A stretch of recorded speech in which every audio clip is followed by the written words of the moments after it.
तत्र हृदत्वं स्वरूपतः भासते तच्च हृदत्वं यदि जातित्वेन गृहीतं तदा ज्ञानस्य आकारः जातिमान् मन्यभाववान् इति अस्य निश्चयस्य तु प्रतिबन्धकत्वाभावात् असम्भवः भवति इति असम्भवपर्यन्तं कुतः इति तु अन्यत्र विचारः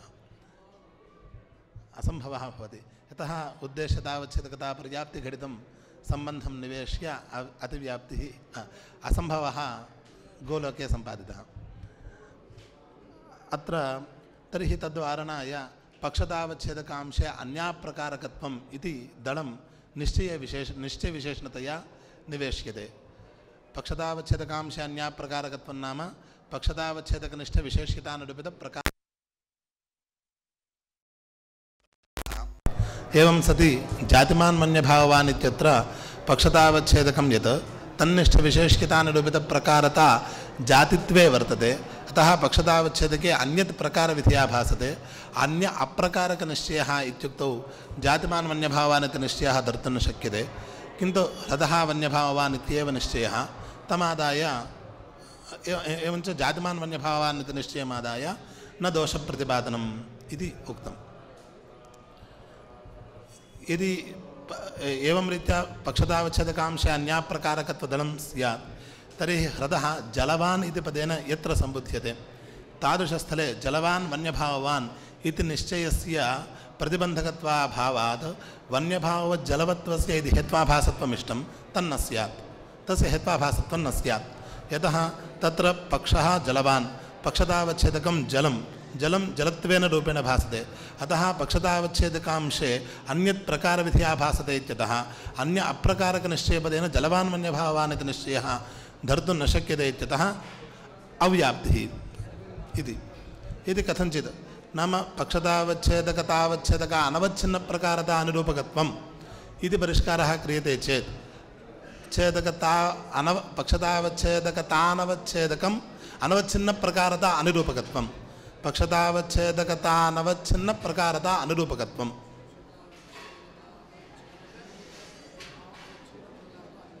आम् अत्र तु पक्षः जलवान् पक्षतावच्छेदकं जलं पक्षतावच्छेदकं जलत्वं तर्हि पक्षतावच्छेदकतावच्छेदकं जलत्वं तन्निष्ठाया प्रकारता सा पक्षतावच्छेदकतावच्छेदकत्वावच्छिन्ना भवति अनवच्छिन्ना प्रकारता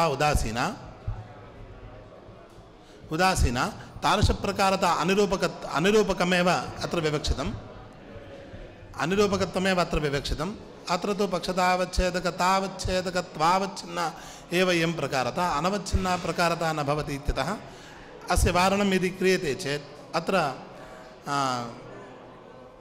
यद्धर्मावच्छिन्नविषय तदेव तत्र पङ्क्तिः एवमस्ति नाम हृदः वह्निमान् हृदत्वादित्यत्र अदेव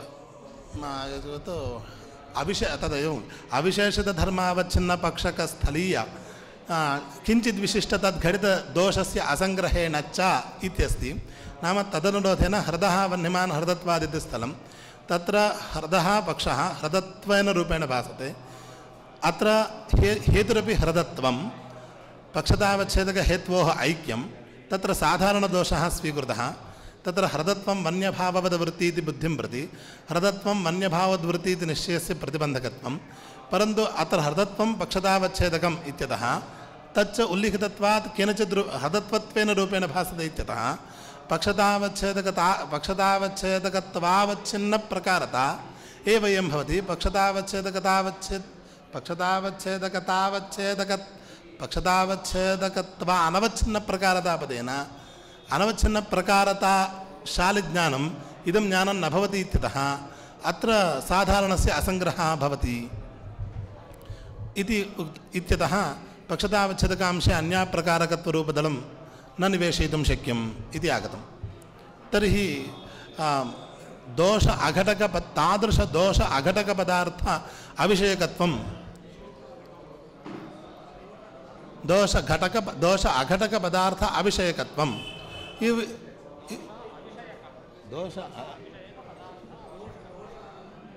दोष अघटक पदार्थ अविषयकत्वं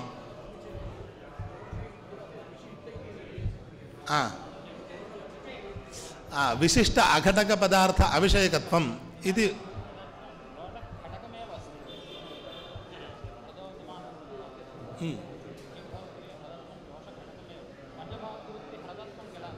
एवं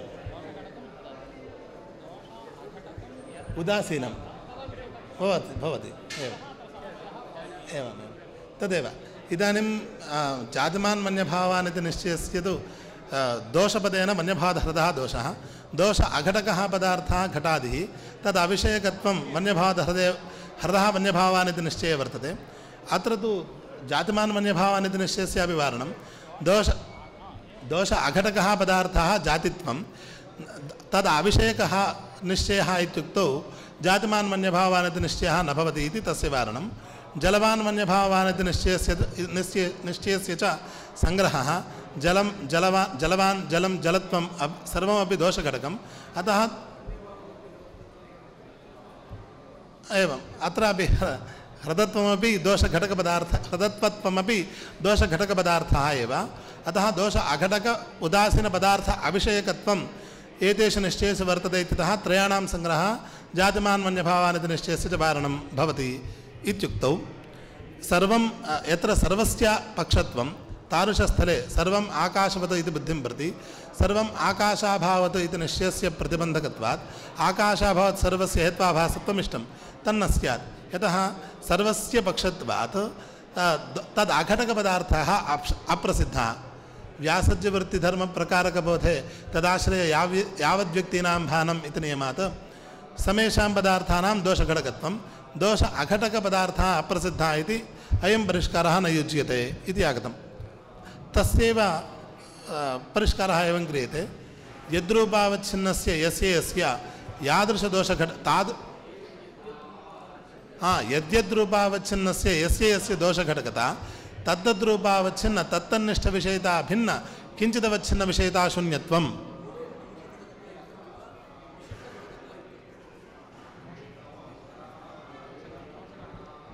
यद्यद्रूपावच्छिन्नस्य यस्य विशिष्टघटकता इत्यस्य तादृशविशिष्ट अघटकपदार्थ अविषयकत्वम् इति वा विशिष्टपदं दोषपदं यद्यद्रूपावच्छिन्नस्य यस्य विशिष्टघटकता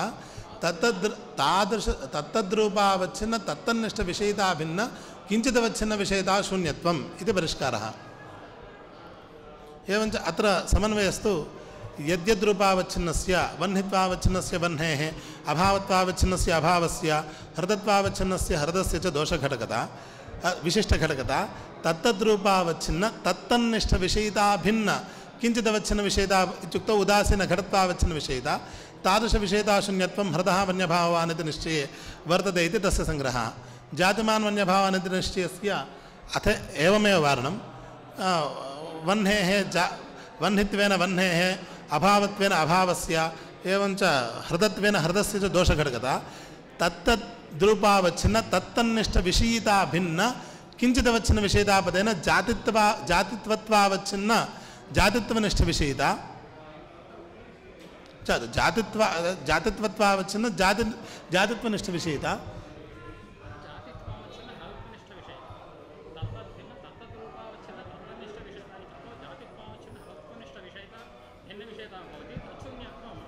अस्मिन् निश्चये नास्ति इत्यतः छिन्न हृदनिष्ठविशेष्यता जातित्वत्वावच्छिन्न जातिनिष्ठ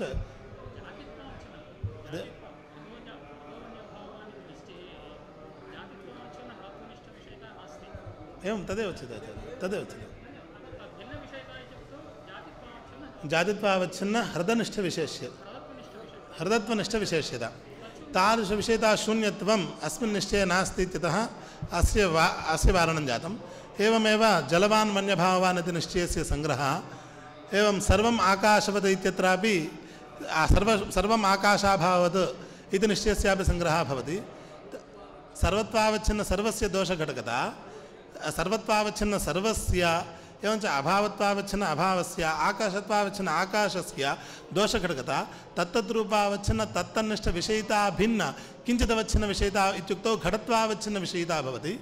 घटनिष्ठविषयिता तादृशविषयिताशून्यत्वं सर्वम् आकाशाभावति निश्चये वर्तते इति अत्र सार्थक्यचतुष्टयं भवति।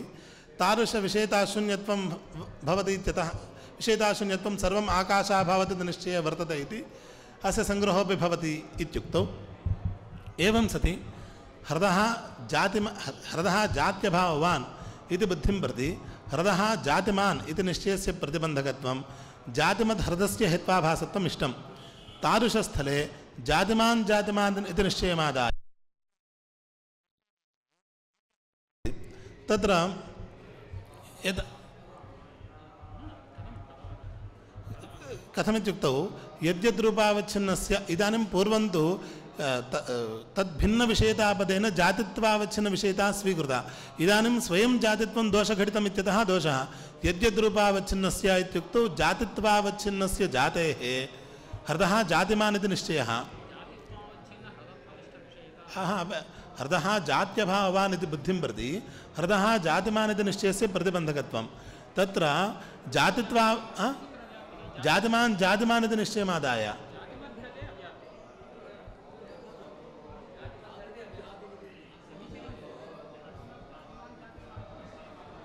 जातिमद्हृदये अव्याप्तिः।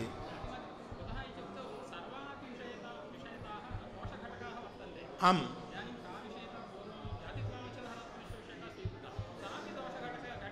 सत्यं सत्यमाचार्य। एवञ्च जातित्वावच्छिन्न जातिविषयिता जातित्वावच्छिन्न हृदत्वनिष्ठविषय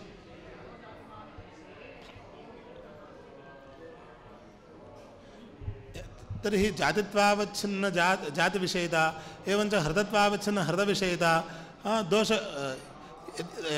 दोषघटकता तत्तद्रूपावच्छिन्न तत्तन्निष्ठविषयिता भिन्न किञ्चिदवच्छिन्नविषयिता इत्युक्तौ उदासीनघटत्वावच्छिन्नविषयिता तादृशविषयिताशून्यत्वं जातिमान् इति निश्चये वर्तते इत्यतः तत्र तु प्रतिबन्धकत्वं नास्ति इत्यतः अव्याप्तिः।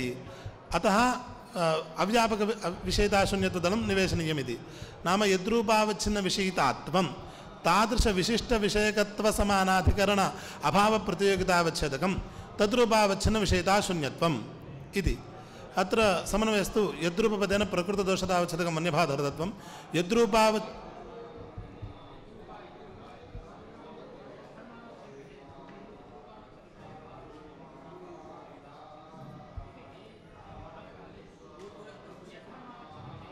वस्तुगत्या यद्धर्मावच्छिन्नरूपकताकविषयिता प्रकृतानमितत्वव्यापकप्रतिबद्धतानुरूपित यद्धर्मावच्छिन्नरूपकताकविषय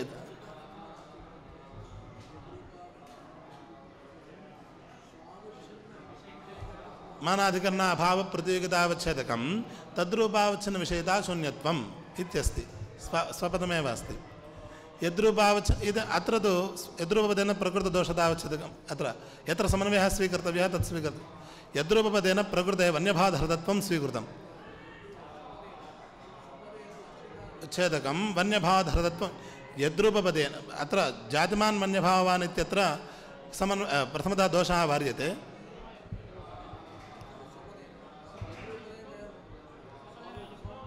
अहं पुनः वदामि यद्रूपावच्छिन्नविषयितात्वं स्वावच्छिन्नविषयिता समानाधिकरण अभावप्रतियोगितावच्छेदकं तादृशविषयिता शून्यत्वम् इति। अत्र यद्रूपपदेन जातित्वं स्वीकृतम्। अतः हृदः वन्यमान् इत्यत्र जातिमान् वन्यभावान् इति निश्चयं वारयामि। यद्रूपावच्छिन्नविषयितात्वम् इत्यत्र जातित्वावच्छिन्नविषयितात्वं जातित्वावच्छिन्नरूपकताकविषयिता द्वयमपि वक्तुं शक्यते।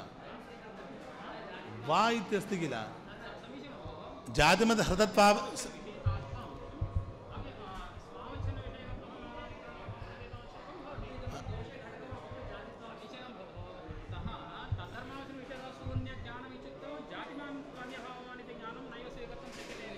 इत्युक्तौ अहमेवं भावयामि हृदः जातिमान् इति निश्चये हृदः जातिमान् इति निश्चये वारणाय एकविषयिता स्वीकृत्य अलं जातिमान् इति निश्चये वारणाय तु विशिष्य वक्तव्यमिति मम आशयः।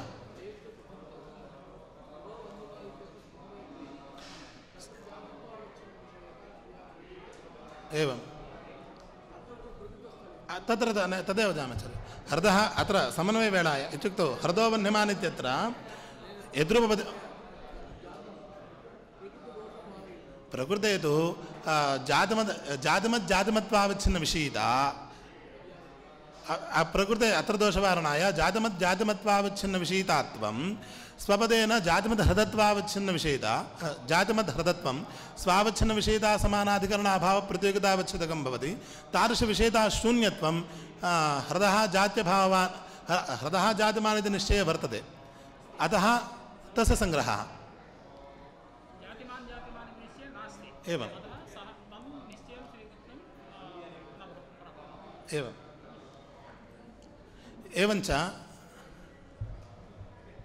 एवञ्च यद्रूपावच्छिन्नविषयितात्वं स्वावच्छिन्नविषयितासमानाधिकरणाभावप्रतियोगितावच्छेदकं तादृशविषयिताशून्यत्वरूपम् अव्यापकविषयिताशून्यत्वदलं निश्चयविशेषणम् इति उक्त्वा विरमामि। श्रीमद्भ्यः नरसिंहशर्मभ्यः धन्यवादाः। इदानीं श्रीमन्तः कुप्पा सूर्यनारायणशर्माणः स्वीयं वाक्यार्थम् उपस्थापयिष्यन्ति। श्रीगुरुभ्यो नमः। व्यधिकरणे प्रथमस्वलक्षणे साध्यवनिष्ठाधेयतायां साध्यतावच्छेदकसम्बन्धावच्छिन्ननिवेशनं किञ्चित् यथामति उच्यते। यत्समानाधिकरणाः साध्यतावच्छेदकावच्छिन्नव्यापकतावच्छेदकप्रतियोगिताकाः यावन्तः भावाः प्रतियोगिसमानाधिकरणाः तत्त्वं व्याप्तिः। वह्निमान् धूमाद् इत्यत्र साध्यतावच्छेदकावच्छिन्नाधिकरणं महानसादिकं तद्वृत्तिः यः अभावः घटाभावीयप्रतियोगितावान् नास्ति इत्यभावः न भवति। तत्र किन्तु घटाभावीयप्रतियोगिता वह्निभावीयप्रतियोगितावान् नास्ति इति भावः न सम्भवति, किन्तु घटाभावीयप्रतियोगितावान् नास्ति इति भावः। तादृश अभावप्रतियोगिता अनवच्छेदिका प्रतियोगिता घटाभावीयप्रतियोगिता अनवच्छेदिका प्रतियोगिता वह्निभावीयप्रतियोगिता तन्निरूपकः अभावः वह्निसामान्याभावः घटत्वेन वह्निभावः पटत्वेन वह्निभावश्च ते च यत्समानाधिकरणाः भवन्ति। एवं स्वविशिष्ट यावद्धेत्वधिकरणान्तर्भावेन स्वं वह्निभावः तद्विशिष्टं यद्धेत्वधिकरणं महानसादिकं तदन्तर्भावेन प्रतियोगिसामानाधिकरण वह्निरूपो प्रतियोगिसामानाधिकरणीयमस्ति इति समन्वयः। तत्त्वं धूमे अस्ति इति समन्वयः। धूमवान् वह्नेः इत्यत्र नाति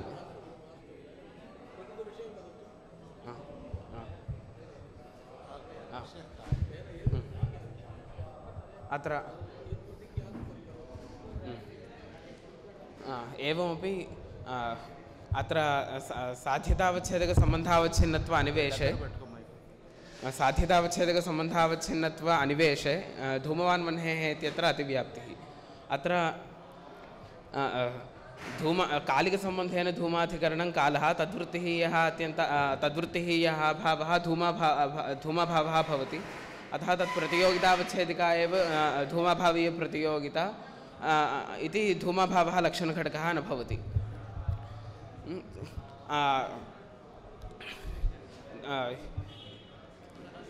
अतः साध्यतावच्छेदकसम्बन्धावच्छिन्नत्वं साध्यवनिष्ठाधेयतायां विशेषणं देयम्। इदानीं अत्र साध्यतावच्छेदकसम्बन्धः संयोगसम्बन्धः तेन सम्बन्धेन धूमाधिकरणं पर्वतादिकमेव तद्वृत्तिः यः भावः धूमभावः न भवति इति अन्यभावमादाय तदनवच्छेदिका प्रतियोगिता धूमनिष्ठा प्रतियोगिता इति तत्र नातिव्याप्तिः। एवमपि अत्र धूमवान् वह्नेः इत्यत्र अत्र साध्यतावच्छेदकसम्बन्ध अनिवेशे अपि लक्षणसमन्वयः कर्तुं शक्यते। अत्र सम्बन्धसामान्येन धूमाधिकरणं पर्वतो वा महानसं वा कालो वा यः कश्चित् तद्वृत्तिः यः अत्यन्ताभावः विषयितासम्बन्धेन सर्वत्र प्रमायाः सत्वात् प्रमाभावीयप्रतियोगिता वा नास्ति इत्यभावः न भवति, किन्तु अन्यमभावं गगनाद्यभावमादाय तादृशाभावप्रतियोगिता अनवच्छेदिका प्रतियोगिता प्रमानिष्ठा प्रतियोगिता तन्निरूपकः भावः घटत्वेन प्रमाभावः इति व्यधिकरणधर्मावच्छिन्ना भावः। तस्य च प्रतियोगिसामानाधिकरण्ये नास्ति। कथमित्युक्तौ अत्र प्रतियोगिसामानाधिकरण्यं साध्यतावच्छेदकसम्बन्धावच्छिन्न साध्यनिष्ठव्याप्यतानिरूपित स्वप्रतियोगित्वावच्छिन्न व्यापकताखड्गसम्बन्धेन बोध्यम्। इदानीम् अत्र तादृश यावत् सम्बन्धान्तर्गतः संयोगसम्बन्धावच्छिन्न धूमनिष्ठप्रकारतानिरूपित धूमनिष्ठप्रकारतानिरूपित विशेष्यता सम्बन्धः यत्र संयोगसम्बन्धेन धूमः वर्तते पर्वतादौ तत्र विशेष्यतासम्बन्धेन पर्वतो धूमवान् इति प्रमायाः सत्वात् तादृश यावत् सम्बन्धान्तर्गतः संयोगसम्बन्धावच्छिन्न धूमनिष्ठप्रकारतानिरूपित विशेष्यतासम्बन्धः भवति। तेन सम्बन्धेन घटत्वेन प्रमाभावस्य अयोगोलके असत्वात् प्रतियोगिसामानाधिकरण्ये नास्ति। तत्र विशेष्यतासम्बन्धेन प्रमायाः अयोगोलके सत्वे अपि संयोगसम्बन्धेन नास्ति इति तत्र प्रतियोगिसामानाधिकरण्ये नास्ति इति नातिव्याप्तिः। एवं अत्र परन्तु एतादृशसम्बन्धनिवेशे सति आत्मा समवायेन ज्ञानवान् द्रव्यत्वात् इत्यत्र अतिव्याप्तिः वारयितुं शक्यते साध्यतावच्छेदकसम्बन्धः निवेशे। अत्र समवायेन आत्मत्वाभाववति घटादौ द्रव्यत्वमस्ति इति अयं हेतुः व्यभिचारी। अत्र साध्याधिकरणं ज्ञानाधिकरणं घटः तद्वृत्तिः यः अभावः विषयतासम्बन्धेन तत्र ज्ञानस्य सत्वात् सः न भवति इति तदनवच्छेदकप्रतियोगिताकः अभावः घटत्वेन ज्ञानाभावः तस्य संयोगसम्बन्धे तस्य साध्यतावच्छेदकसम्बन्धावच्छिन्न साध्यनिष्ठव्याप्यतानिरूपित स्वप्रतियोगित्वावच्छिन्न यावत् सम्बन्धेन प्रतियोगिसामानाधिकरण्ये नास्ति। अत्र तादृश यावत् सम्बन्धान्तर्गतः समवायोऽपि तत्र विषयतासम्बन्धेन ज्ञानस्य घटे ज्ञानस्य सत्वे अपि समवायसम्बन्धेन नास्ति इति तत्र नातिव्याप्तिः। प्रतियोगिसामानाधिकरण्ये नास्ति इति नातिव्याप्तिः। किन्तु अत्र धूमवान् वह्नेः इत्यादौ अतिव्याप्तिवारणार्थं साध्यतावच्छेदकसम्बन्धावच्छिन्नत्वं साध्यवनिष्ठाधेयतायां विशेषणं देयम् इति।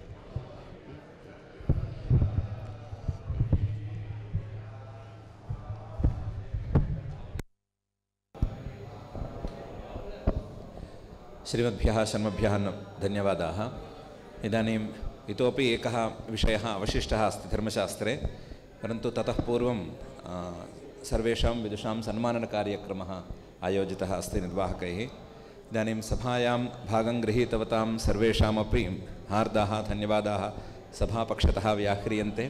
एवं महान्तं श्रमम् ऊढ्वा अत्र आगतानां गुरुचरणानाम् एवम् आचार्याणाम् इतरेषां च विदुषां हार्दाः धन्यवादाः व्याह्रियन्ते।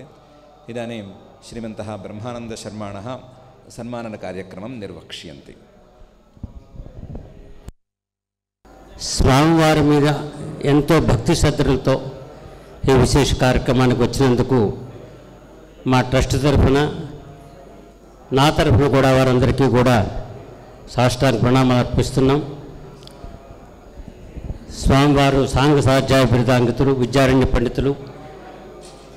ఇక్కడున్న పండితులందరూ కూడా వారు శిష్యులు ప్రశిష్యులు అన్న భావనతో వారినందరినీ కూడా సత్కరించుకుంటే స్వామివారిని సత్కరించుకున్నట్టే అనే భావనతో ఈ కార్యక్రమం ఏర్పాటు చేయడం జరిగింది.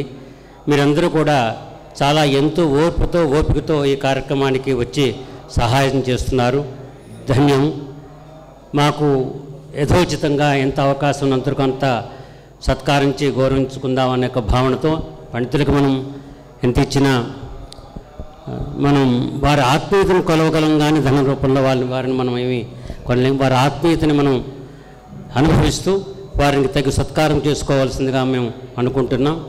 మన శ్రీ అరవిందరావు గారిని, శ్రీ కల్వకులను శ్రీరామచంద్రమూర్తి గారిని వేదిక దగ్గరకు రావాల్సిందిగా ప్రార్థన. అరవిందరావు గారు కూడా మాట్లాడవలసి ఉంది. ఎంతో అదృష్టము. పూర్వోత్తర మీమాంసా శాస్త్ర కులపతులు ఇక్కడికి వేయించేయడం అనేది మనందరి భాగ్యం. ఇప్పుడు వారిని మనందరం కూడా సత్కరించుకుంటూ ఉన్నాము. ఆ తర్వాత బ్రహ్మశ్రీ వేదమూర్తులు దేవనాథన్ శాస్త్రివర్యులు వారిని సత్కరించవలసిందిగా కోరుకుంటున్నాం. వీసీగా పనిచేసిన అనుభవం కలవారు శ్రీ దేవనాథాచార్యులు వారు.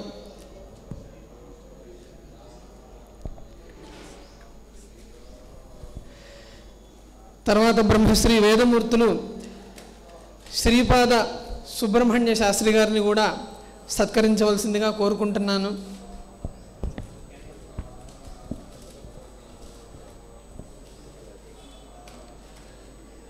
దేశంలో అన్ని ఆస్థానాల్లోనూ వీరిని పండితాగ్రగణ్యులుగా అందరూ సత్కరించుకుంటూ ఉంటారు.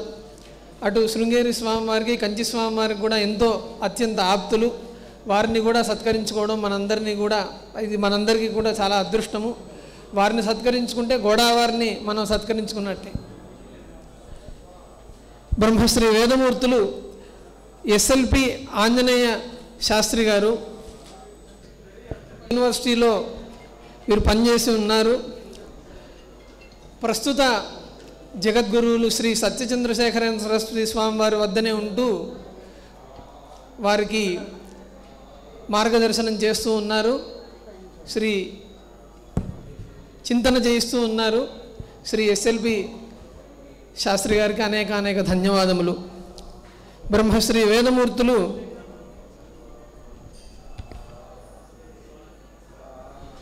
కుప్పా విశ్వనాథ శాస్త్రి గారిని, బ్రహ్మశ్రీ వేదమూర్తులు అంబడిపూడి రాధేశ్యామ్ శాస్త్రి గారిని సత్కరించవలసిందిగా కోరుకుంటున్నాను. వేదిక్ యూనివర్సిటీలో వీరు కార్యకలాపాలని నిర్వహిస్తూ ఉన్నారు. ఆ యూనివర్సిటీ నుంచి వెలువడిన ఎన్నో గ్రంథాలకి సంపాదకత్వాన్ని వహించున్నారు.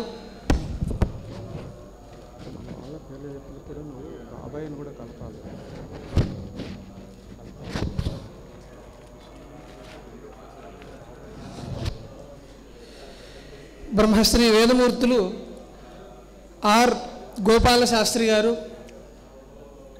వీరు వేదభవన్ ప్రిన్సిపాల్ గారు శ్రీ జి రామఘన్ పాఠి గారి కుమారులు, దేవదత్త పాటిల్ గారి అంతేవాసులు.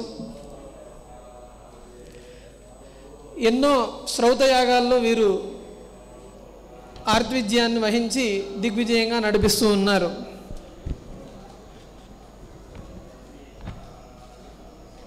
బ్రహ్మశ్రీ వేదనారాయణ శాస్త్రి గారు, వీరు 2 శాస్త్రముల్ని అధ్యయనం చేసిన వారు. ఈ వయస్సులో కూడా విద్యాభ్యాసానికై ఎంతో కృషి చేస్తూ ఉన్నవారు. మంచి సాహిత్యజ్ఞులు, మంచి వక్తలు, భాగవతాది కథా ప్రవచకులు వీరు. చెంపు భారతాన్ని తెలుగులోకి అనువాదం చేసిన వారిలో వీరు కూడా ఒకరు.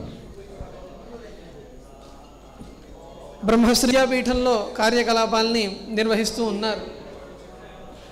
దేవనాథాచార్యుల వారి అంతేవాసి, రాష్ట్రీయ విద్యాపీఠంలో కార్యకలాపాలని నిర్వర్తిస్తూ ఉన్నారు. బ్రహ్మశ్రీ వేదమూర్తులు జమ్మలమడక సూర్యనారాయణ శాస్త్రి గారు, ఇక్కడ గొప్పతనం ఏంటంటే గురు శిష్యులు ఇద్దరు కూడా ఒకేసారి ఇక్కడ శాస్త్రార్థ సభకు వేయించేయడం అనేది. ఇక్కడ అంబడిపూడి రాధేశ్యామ్ గారి శిష్యుల అన్నదమ్ములు ఇద్దరు కూడా, అట్లానే వీళ్ళిద్దరూ మణిద్రావిడ గురువు గారి దగ్గర వేదాంత శాస్త్రాన్ని కూడా పరిపూర్ణంగా అధ్యయనం చేసి ఉన్నారు. జమ్మలమడక సూర్యనారాయణ శాస్త్రి గారు.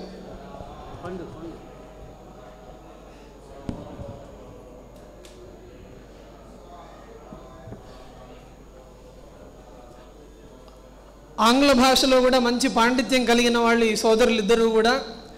ఎంతో మంచి సహృదయం గలవాళ్ళు, అన్నింటికంటే మించి సౌజన్యం కూడా కలిగిన వాళ్ళు.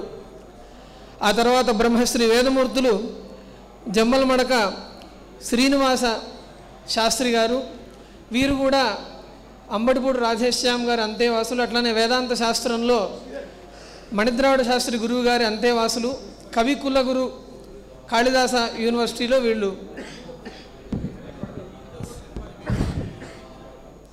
పేరెన్నిక కలిగిన యూనివర్సిటీస్లో వీళ్ళందరూ కూడా కార్యకలాపాలని నిర్వహిస్తూ ఉన్నారు.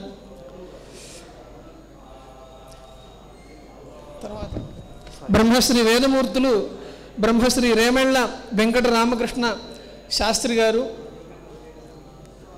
వీరు మన హైదరాబాద్ వాస్తవ్యులు, వ్యాకరణ శాస్త్రంలో బహు నిష్ణాతులు, అనేక గ్రంథాలని వెలయించిన వారు, రామకృష్ణాశ్రమం ద్వారా అనేక విషయాల్ని తెలుగులోకి అనువదించిన వాళ్ళు, అనేక కొత్త విషయాలను కూడా వీరి గ్రంథం ద్వారా ప్రకాశనానికి తెచ్చినవారు. ఇప్పుడు వారిని కూడా మనం సత్కరించుకుంటూ ఉన్నాం.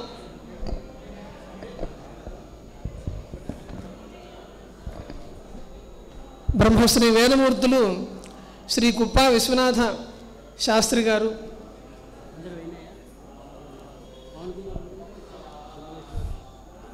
బ్రహ్మశ్రీ వేదమూర్తులు ముష్టి పవన్ కుమార్ శాస్త్రి గారు, వీరు పంచదశ కర్మల్లో మంచి నిష్ణాతులు. అట్లానే షోడశంలో కూడా శోధ ప్రబంధాన్ని సమర్పించి ఉన్నారు. వారి గురువు గారి పేరు చెప్తే వారి పాండిత్యం ఏంటో తెలిసిపోతుంది. శ్రీ మార్తి వెంకటరామ శాస్త్రి గారి అంతేవాసులు.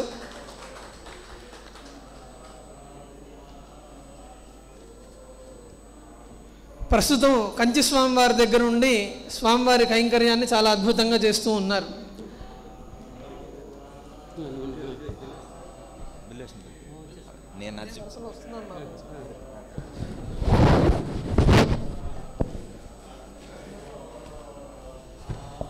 బ్రహ్మశ్రీ వేదమూర్తులు కుప్ప బిల్వేశ్ శాస్త్రి గారు, ఆయన సంపూర్ణానంద యూనివర్సిటీలో అధ్యాపకులుగా ఉన్నారు. కొంపెల్ల గురువు గారి శిష్యులు, అట్లానే మణిద్రావిడ శాస్త్రి గారి అంతేవాసులు. అనేక మంది వ్యాకరణ విద్వాంసుల్ని తయారు చేస్తూ ఉన్నారు. వారిని కూడా సత్కారం స్వీకరించవలసిందిగా ప్రార్థిస్తూ ఉన్నాం. బ్రహ్మశ్రీ వేదమూర్తులు కుప్ప నరసింహం గారు, ఆయన తిరుపతి వాస్తవ్యులు. దేవదత్త పాటిల్ గారి అంతేవాసులు, మంచి కవి. కుప్ప కృష్ణమూర్తి గారు, మా తాతగారు కుప్ప కృష్ణమూర్తి గారి వలె వారు కూడా మంచి కవి. వారిని కూడా సత్కారం తీసుకోవాల్సిందిగా కోరుకుంటూ ఉన్నాం.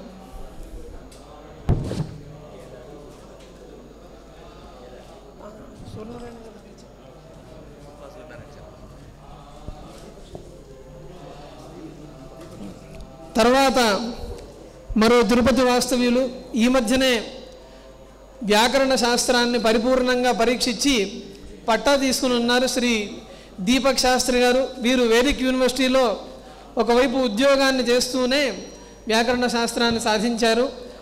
శ్రీ శుక్లయజుర్వేదంలో సలక్షణ ఘనాంత స్వాధ్యాయి. బిల్వేశ్ శాస్త్రి గారి అంతేవాసులు.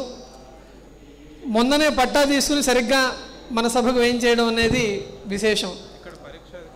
ఇక్కడ శుక్లయజుర్వేదానికి పరీక్షాధికారి కూడా. తర్వాత నోరి కేదారేశ్వర శర్మ గారు, వారిని కూడా వచ్చి సత్కారం తీసుకోవాల్సిందిగా ప్రార్థిస్తున్నాను. వీరు వేదభవనంలో ఘనాంతం అధ్యయనం చేశారు, వెంకటరామ ఘనపాఠ గారి శిష్యులు. ఆ తర్వాత కుప్ప బిల్వేశ్ శాస్త్రి గారి దగ్గర వ్యాకరణ మహాభాష్యాంతం అధ్యయనం చేశారు, చాలా అద్భుతంగా పరీక్షించారని అంతటా కూడా చెప్తూ ఉన్నారు. కేదారేశ్వర శర్మ గారు ఈ యాంకరింగ్ చేస్తున్న జనార్దన శర్మ గారి శిష్యుడు కూడా లక్షణ శాస్త్రం చదువుకున్నాడు. నిజంగా చదువుకుంటే చెప్పాలి. సూర్య శ్రీ కుప్ప సూర్యనారాయణ శాస్త్రి గారు, వీరు కుప్ప శ్రీ ఆంజనేయ శాస్త్రి గారు కుమారులు. ఆయన వద్దనే, తండ్రి గారి వద్దనే నియమపూర్వకంగా క్రమాంత స్వాధ్యాయాన్ని సాధించారు. ఆ తర్వాత చిన్న వయసులోనే శ్రీ కుప్పా విశ్వనాథ శాస్త్రి గారి దగ్గర తర్కశాస్త్రాన్ని అధ్యయనం చేస్తూ ఉన్నారు. వారు చిన్న వయసులో పండితాగ్రేసులందరి ముందర వాక్యార్థాన్ని చెప్పడం అనేది చాలా సంతోషావహమైన విషయము. వారిని అందరూ కూడా ఆశీర్వదించవలసిందిగా కోరుకుంటున్నాను. తర్వాత ఈ బరువు బాధ్యతలన్నింటినీ కూడా తమ భుజస్కంధాల మీద వేసుకుని చాలా గొప్పగా సభా నిర్వహణ చేస్తున్నారు శ్రీ కుప్పా విశ్వనాథ శాస్త్రి గారు. ఆయన గోడావారి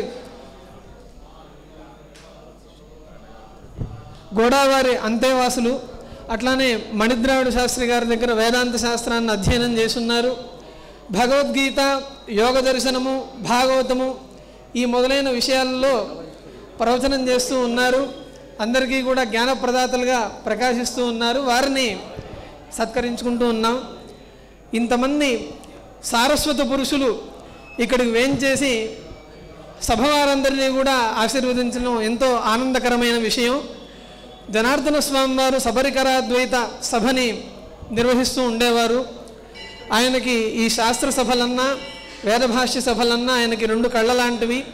అట్లా ఈరోజు వారికి ఎంతో ప్రియమైన సబరికరాద్వైత సరస్సుకి విచ్చేసిన మీ అందరికీ కూడా సాష్టాంగ ప్రణామాల్ని సమర్పించుకుంటూ ఉన్నాము. మీ అందరి చల్లని చూపులు ఎప్పుడూ కూడా మా అందరి మీద వర్షిస్తూ ఉండుగాక అని ప్రార్థన చేస్తూ ఉన్నాం.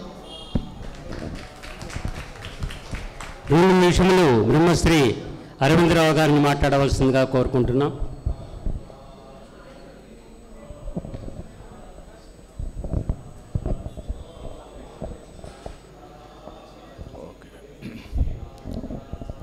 శ్రీ గురుభ్యో నమః. వేదిక పైన ఉన్న పెద్దలు శ్రీ మణిద్రావిడ శాస్త్రి గారు, మా గురువు గారు అయినటువంటి శ్రీపాద సుబ్రహ్మణ్యం గారు, దేవనాథన్ గారు, కుప్పా విశ్వనాథం గారు, ఇక్కడ ఉన్నటువంటి పలువురు శాస్త్ర పండితులు అందరికి కూడా నా నమస్కారాలు. నేను శాస్త్ర పండితుడు కాకపోయినా ఏదో వేదాంత శాస్త్రం కొంచెం చూచాయిగా తెలుసుకున్న కారణంగా నన్ను మామూలుగా సభలకు పిలుస్తుంటారు. అందువల్ల నేను కూడా మిమ్మల్ని అందరినీ కలిసేటువంటి ఒక అవకాశం ఉంటుంది కదా అని నేను ఇక్కడికి మామూలుగా వస్తుంటాను. ఇప్పుడు ఇటీవల కాలంలో చాలా మనం హర్షించదగినటువంటి విషయం ఏంటంటే, శాస్త్ర సభలు అంటే శాస్త్రాలపైన కొంచెం ఆసక్తి పెరుగుతున్నది. శాస్త్ర సభ అని కాదు, శాస్త్రాలపైన ఆసక్తి పెరుగుతున్నది. ఒకప్పుడు ఈ శాస్త్ర సభలు అంటే కేవలం మన స్వామీజీలు, ఇలాంటి పీఠాలు, ఇట్లాంటి వాళ్ళు ఏదో నిర్వహించేవాళ్ళు. కాబట్టి ఇదేదో ఒక మతానికి సంబంధించినటువంటి విషయము, ఇదేదో మనకు సంబంధం లేదు అని చాలామంది అనుకునేటువంటి వాళ్ళు. మన అదృష్టవశాత్తు ఆ ఒపీనియన్ మారిపోయింది. ఇప్పుడు ఇండియన్ నాలెడ్జ్ సిస్టమ్స్ అనే పేరిట మన ప్రభుత్వం వాళ్ళు కూడా ఈ శాస్త్రాలని కొంచెం వీటికి ప్రోత్సాహం ఇవ్వాలి, వీటి ప్రాముఖ్యం చాలా ఉన్నది అని వాళ్ళు కూడా గ్రహించారు. ప్రభుత్వం వాళ్ళు ఇంకా ఆదేశాలు ఇవ్వడం వల్ల మన విశ్వవిద్యాలయాలు కూడా వాళ్ళు కూడా దీన్ని కొంచెం టేకప్ చేశాయి. విశ్వవిద్యాలయాల్లో కూడా ఈ ఐకేఎస్ అనే వాటి సెమినార్లు పెడుతున్నారు. బహుశా దీని అంతటికీ కారణము ఇప్పుడు పాశ్చాత్యుల నుంచి మన పైన వస్తున్నటువంటి విమర్శలు. అది ఇండాలజీ అనే పేరిట మీరందరూ వినే ఉంటారు. ఇండాలజీ అనే పేరిట రకరకాలైనటువంటి భాష్యాలు రాస్తుంటారు కదా వాళ్ళు. దాని గురించి మన వాళ్ళు కూడా ఆ దేశంలో ఉన్నటువంటి వాళ్ళు, ఉదాహరణకి రాజీవ్ మల్హోత్రా లాంటి వాళ్ళు 40-50 ఏళ్ల నుంచి వాళ్ళలో కూడా ఈ సంస్కారం ఉంది, ఎంతో కొంత ఈ భారతీయ సంస్కారం ఉంది. కాబట్టి వాళ్ళు వాటిని అన్నింటినీ చదివి కడుపు మండి వాళ్ళు మనల్ని అందరినీ కూడా ఉత్తేజపరిచారు. రాజీవ్ మల్హోత్రా లాంటి వాళ్ళు చాలా పుస్తకాలు రాసి మనల్ని ఉత్తేజపరిచారు. ఆ కారణంగా మనకు కూడా ఒక అవేర్నెస్ పెరిగింది, ప్రభుత్వాల్లో ఒక అవేర్నెస్ పెరిగింది. అంతలోపల కొంతమంది యువ పండితులు, ఆంగ్ల భాష, సంస్కృతము అన్నీ తెలిసినటువంటి వాళ్ళు యువ పండితులు ఇక్కడ చాలామంది ఉన్నారు. ఇప్పుడు వాళ్ళు ఈ పాశ్చాత్య విమర్శలు వీటన్నిటికీ కూడా వాళ్ళు ఒక నెరేటివ్ క్రియేట్ చేశారు కదా. మన దేశం అంటే భారతీయులు అంటే ఈ విధంగా ఉంటారు, భారతీయులు అంటే దాన్ని వాళ్ళకి ఏమీ తెలియదు, అజ్ఞానులు అనే ధోరణిలో ఉంటుంది కదా. ఆ నెరేటివ్ను దాన్ని ఖండించాలంటే మన శాస్త్రం తెలిసిన వాళ్ళే ఉండాలి కదా. అందుకని వీళ్ళు కూడా ఇప్పుడు చాలా సన్నద్ధులై ఒక పోరాట పటిమతో వీళ్ళందరూ కూడా ముందుకు సాగుతున్నారు. అదంతా కూడా మనము సంతోషించదలసినటువంటి విషయం. ఎందుకంటే ముఖ్యంగా ఇది మతానికి సంబంధించింది కాదండి. ఎందుకంటే మతం అంటే ఏమిటి? మతం అంటే ఏదో ఒకానొక వ్యక్తి ఒకానొక సమయంలో నాకేదో దేవుడు కనిపించినాడయ్యా, మీరందరూ నమ్మి తీరాలి అని చెప్పని వాళ్ళ శిష్యులకో వాళ్ళ ఫ్రెండ్స్కో ఇట్లా వాళ్ళకి చెప్పి 10 మందిని నమ్మించజేసి, వాళ్ళ అదృష్టవశాత్తు కొంచెం సైన్యం కూడా తయారైతే ఆ సైన్యాన్ని కూడా తీసుకొని వెళ్ళి ఇంకా 10 మందిని బలవంతంగా బలాత్కారంగా మతంలోకి మార్చడం అనేటువంటిది ప్రపంచంలో ఈనాడు ఉన్నటువంటి పెద్ద మతాలు చేసినటువంటి పని. కానీ మన దగ్గర అలా కాలేదు. ఇప్పుడు ఈ శాస్త్రం, వ్యాకరణం తీసుకోండి, తర్కశాస్త్రం తీసుకోండి, మీమాంస తీసుకోండి, వేదాంత శాస్త్రం కానివ్వండి. వేదాంత శాస్త్రము రిలీజన్కు చాలా దగ్గరగా ఉండేటువంటిది. ఎందుకంటే వేదాంతాన్ని ఈ మ్యాక్స్ ముల్లర్ లాంటి వాళ్ళు Vedanta is at the same time religion and also philosophy అని చెప్పి అన్నాడు ఆయన. ఎందుకంటే ఇది ముఖ్యం, మొదటగా ఇది ఫిలాసఫీనే ఇది. ఎందుకంటే వేదాంతం అంతా ఇక్కడ మన ఉపనిషత్తుల్లో ఆ ఋషులు అందరూ కూడా వాళ్ళందరూ కూడా సత్యమేమిటి అనే దాని గురించి ఎంక్వైరీ చేయడమే వాళ్ళ ఉద్దేశం. అంతేగాని ఇదిగో నేనేదో ఒక మతం స్థాపించాలి, ఇదిగో నేనేదో ఒక రాజ్యాన్ని ఏర్పాటు చేయాలి అనేటువంటి ఉద్దేశం వాళ్ళకు లేదు. సో తత్వం ఏమిటి అనే దాన్ని ఆలోచించడం వల్ల వాళ్ళు ఏ విధంగా ఏం చెప్పారు? ఏదో ఒకటే there is only one reality, దాన్ని ఏదో సత్యం జ్ఞానం అనంతం బ్రహ్మ ఈ విధంగా చెప్పారన్నమాట. సో అందువల్ల మనకు దాని యొక్క ఉపనిషత్తుల యొక్క వెలుగులో అనండి, ఉపనిషత్తుల వెలుగులో లేకుంటే ఉపనిషత్తుల గొడుగు కింద, అంబ్రెల్లా అంటాం కదా ఇంగ్లీష్లో, దాని అంబ్రెల్లా కింద భారతీయ సంప్రదాయాలన్నీ వచ్చాయి. భారతీయ సంప్రదాయాలన్నీ రావడం వల్ల మనం ఏ రూపం, నిర్గుణమైనటువంటి చైతన్య స్వరూపము, దానికి అది ఒక వ్యక్తి కాదు, it is not a personal God కాదు. కాబట్టి నువ్వు ఏ రూపంలోనైనా భావించుకో, ఏ రూపంలోనైనా నువ్వు దాన్ని ప్రార్థించవచ్చు అని ఈ విధంగా చాలా లిబరల్ అప్రోచ్ అనేది మనకు ఉన్నది. సో ఇలాంటి సిద్ధాంతం ప్రపంచంలో ఎక్కడా లేదండి. ఇది మన గొప్పదనం యాక్చువల్లీ. ఎందుకంటే మన ఫిలాసఫీ అనేటువంటిది మనకి భారతదేశానికి గౌరవాన్ని తెచ్చినటువంటిది మన ఫిలాసఫీ, తర్వాత మన శాస్త్రాలు.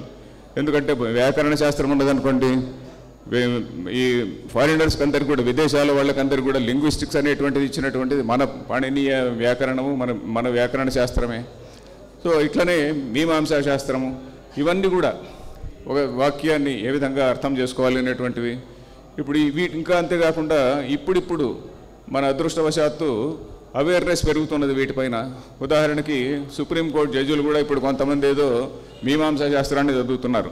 ఎందుకంటే వాళ్ళు ఏదో ఒక న్యాయశాస్త్రంలో ఉన్నటువంటి, న్యాయశాస్త్రం అంటే నేను అనేది లా, జ్యుడిషియల్ సిస్టమ్, దానిలో ఉన్నటువంటి ఏదో ఒక వాక్యాన్ని ఇంటర్ప్రెట్ చేయాలంటే ఏ విధంగా ఇంటర్ప్రెట్ చేయాలి అనేటువంటి ఉద్దేశంతో కొంతమంది, నాకు తెలిసినటువంటి సుప్రీంకోర్టు జడ్జిలు కొంతమంది అంటే చాలామంది తెలియదు అనుకోండి. ఫర్ ఎగ్జాంపుల్ మన కోదండరామయ్య గారి అబ్బాయి వారు నరసింహ గారు ఉన్నారు, అంతకుముందు మార్కండే కడ్జు గారు ఉండేవారు. అలాంటి వాళ్ళు కొంతమంది మీమాంసా శాస్త్రాన్ని అధ్యయనం చేస్తున్నారు.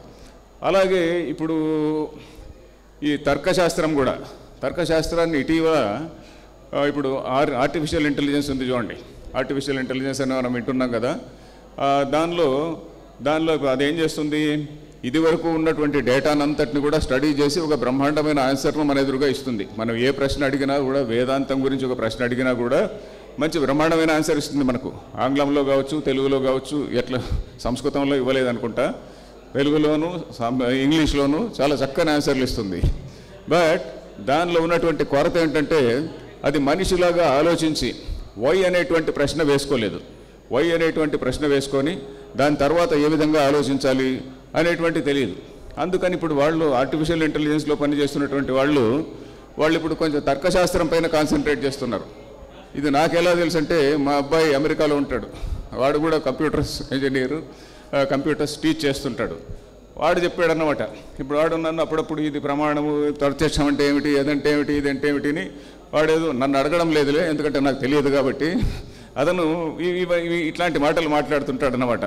ఏది ఖ్యాతివాదం అని, ఇలాంటివన్నీ కూడా. ఎందుకంటే computers cannot do that thinking. Why అనేటువంటి ప్రశ్న వేసుకొని దాని తర్వాత లాజికల్గా ఆలోచించేటువంటిది ఇంకా దానికి ఆ లెవెల్కి రాలేదు. దాన్ని ఏ విధంగా ట్రైన్ చేయాలి, కంప్యూటర్ను ఏ విధంగా ట్రైన్ చేయాలి అని చెప్పని అమెరికాలో ఉన్నటువంటి ఈ కంప్యూటర్స్ ఇంజనీర్స్ ఆ విషయంలో వాళ్ళు ప్రయత్నాలు చేస్తున్నారు. కాబట్టి మన తర్కశాస్త్రం కానీ, మన వ్యాకరణం కానీ, వేదాంతం కానీ, తర్వాత మీమాంస కానీ, ఈ ఒప్పటికి కూడా ఆల్వేస్ ఇది చాలా దీనికి విలువ ఉండనే ఉంటుంది. వీటికి ప్రాముఖ్యం పెరుగుతున్నందుకు మనమందరం సంతోషించాలి. శాస్త్ర పండితులకి, శాస్త్ర విద్యకు గౌరవం పెరుగుతున్నదని నాకు స్పష్టంగా మనందరికీ మన కళ్ళెదురుగా తెలుస్తున్నది. సో కాబట్టి అంతేకాకుండా ఫిజిక్స్లో కూడా చాలా గొప్ప గొప్ప సైంటిస్టులు అందరూ కూడా ఇప్పుడు వాళ్ళు ఏమంటున్నారు, ఇప్పుడు చైతన్యం అనేటువంటిదే మూలమైనటువంటి తత్వము. మనకి ఇప్పుడు మ్యాటర్ అండ్ మైండ్ అని రెండు విషయాలుగా మనకు డిబేట్ ఉంది కదా, మ్యాటర్ ప్రైమరీనా మైండ్ ప్రైమరీనా, కాన్షియస్నెస్ ప్రైమరీనా లేక మ్యాటర్ ప్రైమరీనా అని. సో కాన్షియస్నెస్ అనేది దట్ ఈజ్ ప్రైమరీ అనేటువంటి మాటను చాలామంది అంటున్నారు. 2022లో నోబెల్ బహుమతి వచ్చినటువంటి వాళ్ళు ఇద్దరు సైంటిస్టులు ప్రపంచం అనేటువంటిది ఇట్ ఈజ్ అన్రియల్ అన్నారు. ద వరల్డ్ ఈజ్ అన్రియల్ అని చెప్పినటువంటి ఇద్దరు సైంటిస్టులకి నోబెల్ ప్రైజ్ ఇన్ ఫిజిక్స్ వచ్చింది 2022లో. సో ఇలాంటి అంటే వాళ్లకు తెలిసినటువంటిది మన ఋషులకు ఇవన్నీ తెలుసా అంటే వాళ్ళ లాజిక్ వేరే, వీళ్ళ లాజిక్ వేరే. వీళ్ళు వేరే పద్ధతిలో ఆలోచించి ఆ కన్క్లూజన్కి వచ్చారు. వాళ్ళు ఫిజికల్గా అబ్జర్వ్ చేసి ల్యాబొరేటరీలో టెస్ట్ చేసి వాళ్ళు ఆ కన్క్లూజన్కి వచ్చారు. బట్ మొత్తానికి మన వాళ్ళు సరైనటువంటి రైట్ డైరెక్షన్లో ఆలోచించారు. మనం మెచ్చుకోవాల్సింది ఏంటంటే మన గొప్పదనం, మన ఋషుల గొప్పదనం ఏంటంటే వీళ్ళు చాలా రైట్ డైరెక్షన్లో ఆలోచించారు. ఏదో మొండిగా నేను చెప్పిందేనో నమ్మాలి అనేటువంటిది కాకుండా చాలా రైట్ డైరెక్షన్లో ఆలోచించి కొన్ని కన్క్లూజన్స్కి వచ్చారు. సో ఇవన్నీ చూస్తుంటే ఇప్పుడు ఆ క్వాంటమ్ ఫిజిక్స్ అనే దానిలోనే ఇది కూడా వస్తుంది. క్వాంటమ్ ఫిజిక్స్లో ఇంకా క్వాంటమ్ ఎంటాంగిల్మెంట్ అని ఇట్లా వాటికి వేదాంతానికి చాలా క్లోజ్నెస్ ఉన్నదని ఇప్పుడు మన యువ పండితులకు వీళ్ళకు ఎక్కువ తెలిసి ఉంటుంది, మన శ్రీనివాస్ గారికి ఇలాంటి వాళ్లకు. సో ఆ విధంగా శాస్త్రానికి ప్రాముఖ్యము, దానికి ఉన్నటువంటి విలువ గౌరవం పెరుగుతున్నది. దానికి మనం అందరూ సంతోషించాలి. యువ పండితులందరూ కూడా ఇంకా ఉత్సాహంతో ఆ యాంగిల్ నుంచి ఇప్పుడు ముఖ్యంగా మనకు మిగతా వాళ్ళకు ఉన్నటువంటి ఆ కంపారిటివ్ స్టడీస్ చేయడానికి దానికి కూడా ఆలోచించాలి. సో మిమ్మల్ని అందరినీ కూడా మళ్ళీ అభినందిస్తూ అందరికి కూడా నా నమస్కారాలు తెలియజేస్తూ సెలవు తీసుకుంటున్నాను.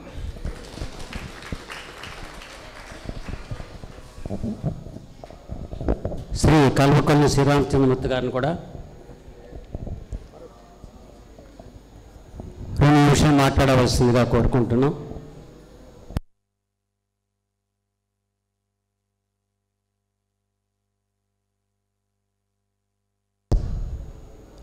సభను కూడా తొందరలో ముగించబోతున్నాం.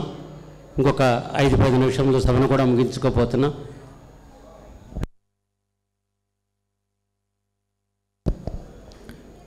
తొందరగా ముగించుకోబోతున్నాం. శ్రీ కల్వకొల్లి శ్రీరామచంద్రమూర్తి గారు 2 నిమిషంలో. సభాయ నమః. వేదిక మీద ఉన్నటువంటి పెద్దలు, ఆసీనులైనటువంటి శాస్త్ర పండితులందరికీ సాష్టాంగ ప్రణామాలతో, నిజానికి ఈ సభలో నేను మాట్లాడవలసినటువంటి వాడిని కాను, అర్హత లేదు. కానీ బ్రహ్మానందం గారు అభిమానంతో మాట్లాడమన్నారు కనుక సభా ఉల్లంఘన చేయకూడదు కనుక ఒక్క విషయం ప్రస్తావించి విరమిస్తాను. యశాస్త్రవిధిం విసృజ్య వర్తతే కామకారతః న సిద్ధిమవాప్నోతి న సుఖం న పరాంగతిం అని గీతాచార్యుడు చెప్పిన విషయం నాబోటి వాళ్ళకి చాలామందికి తెలుసు. ఇదే విషయాన్ని మేమందరికీ కూడా ప్రచారం చేస్తూ ఉంటాం, చెప్తూ ఉంటాం. కానీ అసలు శాస్త్రం ఏం చెప్పింది అనే విషయం తెలుసుకోవాలి అంటే అవకాశం ఇవాళ కొద్దిగా తక్కువగా ఉన్నది. అటువంటి సందర్భంలో ఇటువంటి సదస్సులు నిర్వహించడం అనేటువంటిది చాలా ముదావహం, ఎంతో హర్షణీయం. ఇటువంటి సభలు మరీ ఎక్కువగా జరుగుతూ ఉండి దాంట్లో నుంచి కొద్దిగా కొంతమన్నా సమాజానికి అర్థం వెళితే దాని ద్వారా శాస్త్రాన్ని ఆచరించి అందరూ కూడా ఆనందంగా జీవిస్తారు.